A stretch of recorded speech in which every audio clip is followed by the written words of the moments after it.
I am calling the January 28th, 2025 meeting of Parks and Environmental Sustainability Committee of the Whole to order. In attendance are Council President Kritzer, Council Vice President Forsyth, Councilmember Anderson, Councilmember Stewart, Councilmember Salahuddin is joining us online, and myself, Councilmember Nueva Camina. There are two items on the agenda. Pardon me, there are two items on the agenda tonight, and like to move to add a third that council was emailed on earlier from Public Works to approve the on-call agreements. I will second. Thank you. The first item on the agenda today is the Facilities Condition Assessment for Decarbonization Analysis. Point of order. Should we vote on that motion? Yes, thank you, Council President. All those in favor of amending the agenda, say aye. Aye. Aye. Any opposed? Wonderful, that passes. And moving on to our first item on the agenda. Joining us today is Director Hamilton, Jenny Liebeck, and Quinn Kuhnhusen. Good afternoon. Whoa, It's sorry. contagious. It's Tuesday, folks. Blue sky. Good afternoon, City Council. Oh, Point of sorry. order. The folks online cannot hear us. So let's take a moment and if we could and sort that out.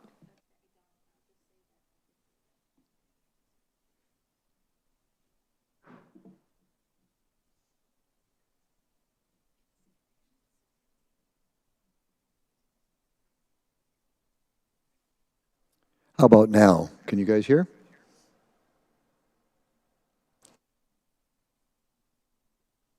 Online folks, can you hear now? Great. Thank you. All right, let's try that again. Good afternoon, City Council. I'm joined today by Jenny Liebeck, our Environmental Sustainability Program Manager, and Quinn Kuhnhausen, our Facilities Manager. And we are here to give a brief update in preparation for a study session about the final part of our Facilities Condition Assessment. You'll recall we finished up the first part of the Facilities Condition Assessment, which really was looking at our facilities in their current state.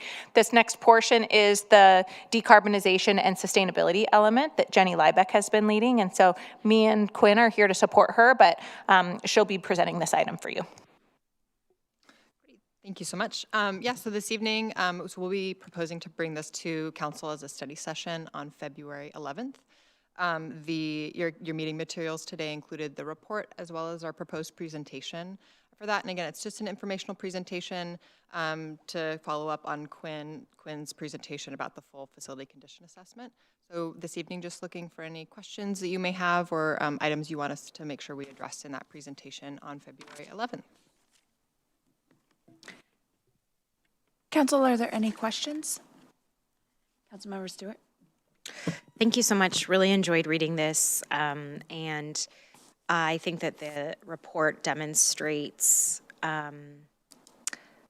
some things that hopefully we'll talk about more during the study session, but the graph that represents the size of the buildings and the impact that they are having when we look at the building we're sitting in versus the most recent one we built, there's very clear, to me, indication of council looking forward to future generations and the impact of the choices that this vertical team throughout history makes. So I'm really looking forward to continuing to think about that, especially as we go into the MOC project. A few of the questions that I have for the study session. This is, of course, a really thorough analysis that looks at 3 or 4 factors that we can evaluate these buildings and facilities through. There are also other things that we're evaluating buildings on. For instance, I was just in a briefing the other day where the location of our fire stations was coming to bear. So I would be interested in discussing on the study session, as we discuss actually several of the fire stations that were listed here, there's other conversations going on about relocation and whatnot too. So I'm looking at how we're as one city, putting all these factors together to create a path forward or to identify the questions that are going to lead to the path forward. I had a couple of questions on conversion scenarios, especially for City Hall. It's very clear that this is going to be a key priority for us. So how we go about doing that and the sources of funding at all levels of government that may be available to us. Would love to hear a bit more about that. And lastly, the portfolio tool, we saw in the slide a preview of it, but I wasn't actually sure if there was a live link to it yet. I could not locate the link if there was. No, okay, great. Well, looking forward to hearing more about that. Thanks.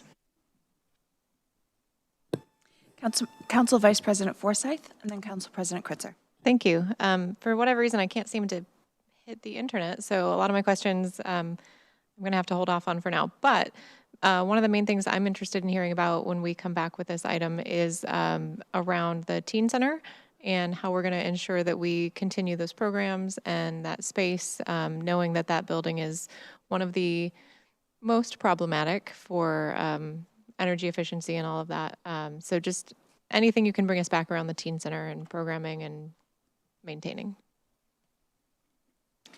Thank you. Council President Kritzer? Thank you, and thanks for the work on this. This is very exciting to have this report and have it as a guiding path for us in the work going forward. I'm excited about the recommendations and next steps slide.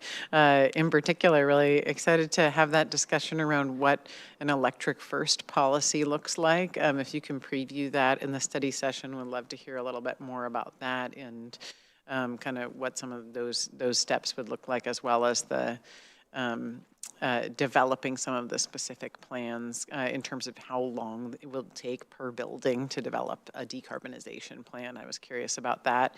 And then I think third is just thinking about all the different facilities that that we analyzed, and I noted in the next steps you shared about the first couple ones that we'll focus on that obviously came to the top, but how do we prioritize what follows in terms of those balancing also like the different factors that we analyzed between carbon, energy, and condition. Thanks. Wonderful. That looks like all of our questions. I don't see any from Councilmember Salahuddin online. Thank you for the presentation on this and looking forward to a really robust conversation in our study session. Can I share one thing that might be helpful as well? So we will definitely bring some of these questions back, particularly the ones pertaining to the environmental sustainability piece. We will also, I'll work with Jenny to ensure that we're incorporating what our facility strategic planning next steps are, because some of your questions are actually edging into that territory, which is ongoing work. So as you'll recall, as part of the 25-26 budget, there was a one-time funding allocation for continued facility strategic planning. That includes things like the future of the relocation of the fire stations, things like all of our community centers, the future of those, how do we maintain programming? Sometimes buildings, for whatever reason, may not be able to be maintained, but that does not mean that services or programming will ever end for those populations. And so some of that is edging into that territory. So what I can do is make sure that I'm working with Jenny Liebeck to make sure that we're kind of helping you understand that timeline, because it is going to be part of what helps hem in that decarbonization work and that prioritization that you're saying between how do we keep our buildings maintained and then how are we making them more efficient and how are we lockstepping that to ensure that we're meeting all of our needs. So we may not have all of the answers, but we can make sure that you're understanding what those next steps are. And I just wanted to remind you of that one-time funding, because that is a big part of that planning process.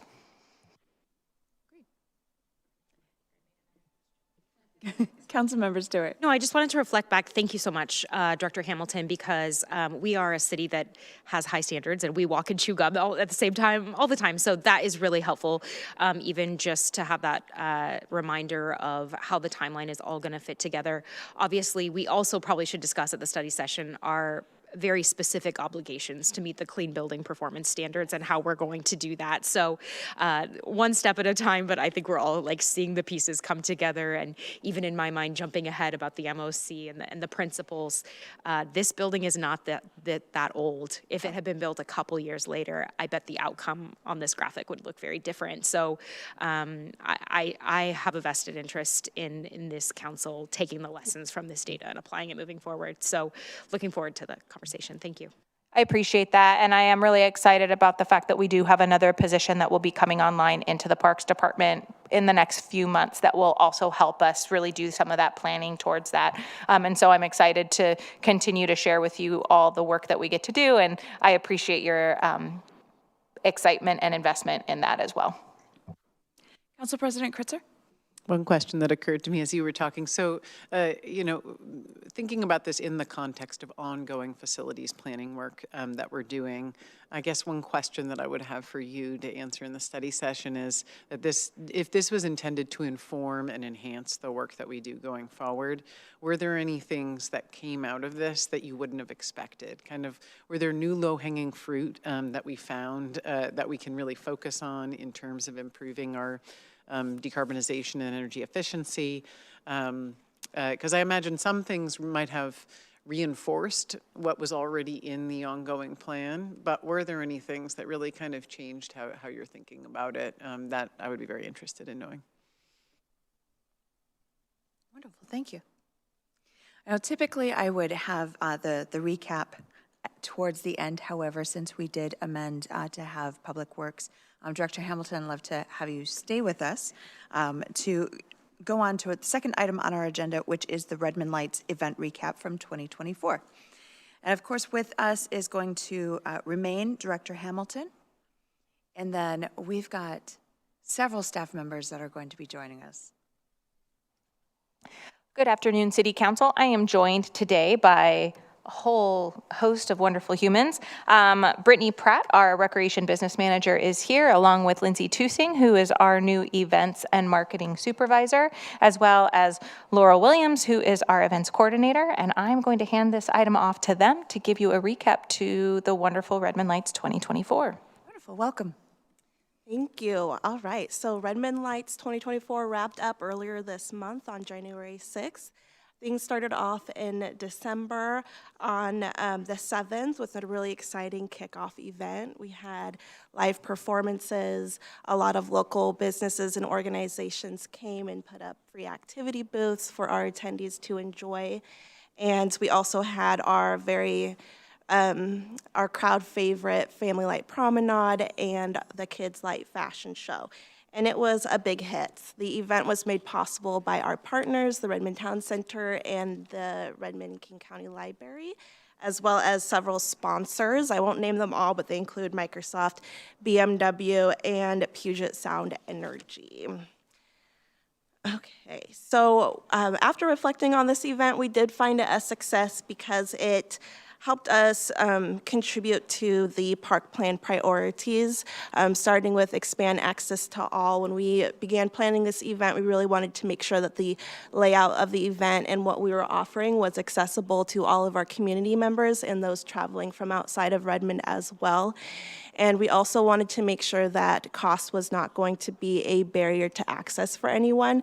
So the majority of the event elements were free. It also helped us towards our goals around building strong communities. Excuse me. We were able to connect our local businesses with event attendees and event attendees with volunteers and staff and raise awareness about the other events and programs that are happening at the city of Redmond. We saw that in some of the numbers that we have. For instance, we estimate 10,000 people were in attendance. We had 60 volunteers, over 50 participating businesses and community organizations, and then we also had over 20,000 visits to the website, which then connects people to other resources and programs offered by the city. Lastly, we wanted to make sure that we were protecting the natural environment. So a big change that we did this year is that we replaced all of the giveaways provided by the city with reusable items. So shirts and beanies and We really wanted to make sure that people weren't just getting things that they were going to use once and then toss it away. We also made sure to work really closely with our Public Works Department to make sure that the snow that we brought in was environmentally safe and friendly, and that was a huge hit. And then lastly, we successfully prevented any litter or garbage from remaining at the park by having a really strategic waste management plan in place. All right, so we started outreach in September to businesses, community orgs, as well as attendees in the fall. Based off of survey results, the majority of attendees did hear about the event through our website and social media. The feedback that we got from event attendees, over 92% said that they are either likely or very likely to attend this event again. There's some other good statistics on attachment A if you want to take a look around just the impact that this event had and what businesses, attendees, and community orgs had to say about how it impacted them. Right, and then wrapping things up, this event, we had very generous sponsors this year. We were also received funding from the LTAC grant and a For Culture grant as well. And we also made some sales off of food and activity booth vendor fees and t-shirt sales as well. Overall, this event was a huge success and really fun to see. As always, we have some lessons learned on how we can make the event even more impactful next year. Thank you. We'd be happy to answer any questions that you might have for us today. Council Member Stewart and then Council President Kritzer. Thank you so much, Team Fun. You guys deliver so much goodness for the city of Redmond. Thank you for all you do. As always, I'll just mention you're also the only department that we ask to privately fundraise to bring forward these incredible events. So thank you for that extra burden that you carry on that. I have a question looking forward. This year, when Redmond Lights rolls around, we will have a fully operational light rail from one side of our city to the other. Any thoughts or ideas or budget, quite frankly, work planning wise, that you all are considering for how that might impact the event next year? Yes, I think the biggest impact it's going to have is some of the feedback that we do receive is around parking. And so I think that it's going to be a huge solve just for parking alone. And then, yeah, I would love to partner closely with Lindsay here to see how we might be able to expand our goals and our efforts now that we will have that extra resource. Okay, wonderful. And I think in this room before we've brainstormed a little bit about how we could bring the festival to other neighborhoods that are also connected by light rail, or use those neighborhoods to help drive attendance. So I would certainly be supportive of those ideas as you get going. Thank you so much and Happy New Year. Thank you. Council President Kritzer. Well, I first just want to say thank you so much for all your hard work. It was such a delightful event. I know my family really enjoyed it. At one point, I was dancing in the street with Councilmember Nueva Camina. It was such a fantastic gathering. It was wonderful to see the reaction from the kids when the snow first started, and just throughout the event to see everyone enjoying that new feature. So I definitely think that's something to bring back. Everyone really, I think, had a lot of fun with that. Although we might consider doing like the countdown at 2 different times, because we did the countdown really early in the day. It might have been good to do like another countdown or something when more people had gathered, because sometimes at like 4 o'clock, some people are coming up. I did get everyone to come over from all sides of the park so we could have a good group when the countdown happened. But we had by, 2 hours later, the park was just completely packed with people. It was amazing. One thing I want to note that I just call out from the impact that you noted here is that 23.8% of attendees traveled from outside of Redmond zip code. If I do the math right, if there was over 10,000 people, that means we had over 2,300 people that came from outside of Redmond. So just a note as we continue to discuss how do we drive people to Redmond from these city events. People do come from other places. It makes Redmond a special place to visit at the holidays, to hopefully stay in one of our hotels and then be able to come out, make a whole weekend of it. And just really appreciative to have that and to be able to see the impact also for our local businesses. One tiny piece of feedback that I wanted to give on the light promenade, because I love it so much and I go every year, is I think the first year we did it, there was a little bit more of a promenade. We went on a slightly longer route, and we actually marched a bit longer. I think this year we marched about 100 feet and then stopped for a long time. I would support, I think the kids in particular really enjoy getting to actually feel like they're in the parade, or at least that they're marching a little further. So even if we circled the park like 4 times or something, it might just still feel a little bit more festive. So that's my one small piece of feedback, but I still love that. It's one of my favorite parts of the event. Thanks. Thank you. Any other questions or comments from council? Well, seeing none, I had an absolutely wonderful time again at the event. The snow was wonderful. I love that we can have such a festive event in Redmond and it go on and everybody stay safe, that we don't have issues. That was phenomenal. Seeing the wonder, as Council President had mentioned, just the sense of wonder on some of the children's face. Even, you know, my almost adult child, just the sense of wonder on his face was wonderful as well. Seeing community coming together and just having fun and just being together was fabulous, while being able to celebrate some fabulous artists that we've got within our community was wonderful. As we move forward, just echoing some of the things that was said tonight, I'm very interested to seeing what our thoughts are and how do we leverage the new light rail coming in, and what changes do we make, are inclusive of other neighborhoods, if that's going to get pulled in, and seeing then how we can impact even more for our businesses, to where it's both a fun, wonderful environment for our community as well as for our business owners again. Thank you so much for all of your work on this. Thank you. Which brings us to our final item for the evening, and that is going to be with Public Works and taking a look at the on-call contracts. And joining us is Chris Stinger from Public Works. Good afternoon, council members. Chris Stinger, Deputy Director of Utilities for Public Works. Tonight I am joined by Tom Hardy, Senior Environmental Scientist. We're going to talk about the on-call agreements for the 2025-2026. First off, I'd like to thank the appreciation for Public Works being added to today's agenda. I very much appreciate that. This is an unconventional way of bringing it to the table. Normally there's a conventional way, and you'll probably have questions on why. But I will get into the specifics of the on-call contracts. During the fall, Public Works staff worked with the purchasing division to advertise 7 different requests for qualifications, RFQs. Following a standard RFQ process, the teams evaluated and scored submitted qualifications for on-call services and selected the most qualified firms. On-call agreements do not encumber budgets, but are available for project managers to use with approved budget numbers on task order basis. This provides flexibility with specialized services that is not available with city staff and shortens the turnaround time for using qualified firms for critical work. Each agreement is for 2 years with options to extend 1 to 2 years. The maximum value is based on past on-call and estimated future needs.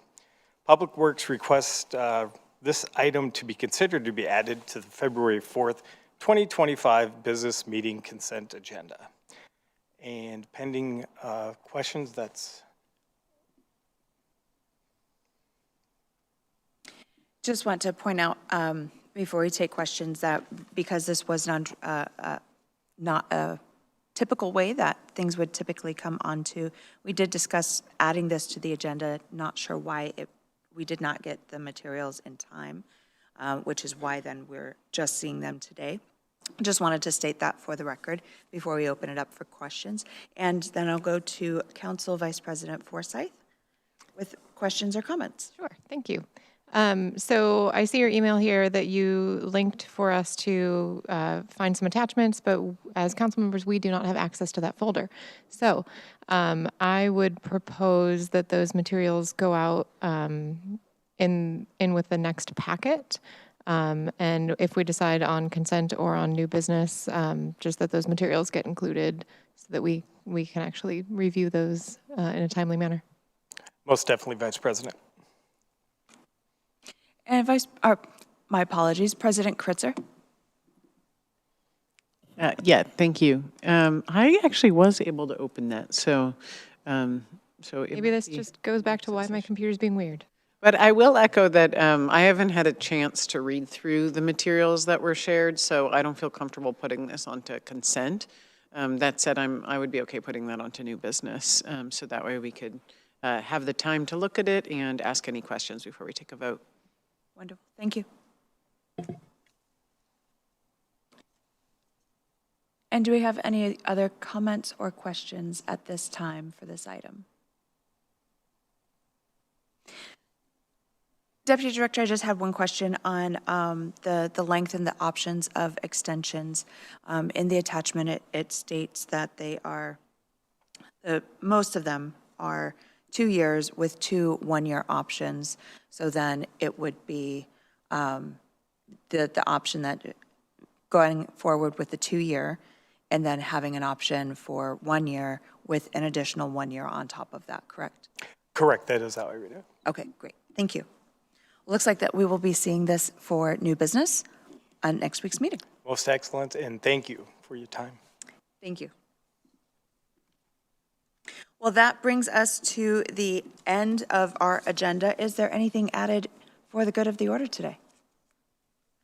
Seeing none and none online, then this meeting is adjourned.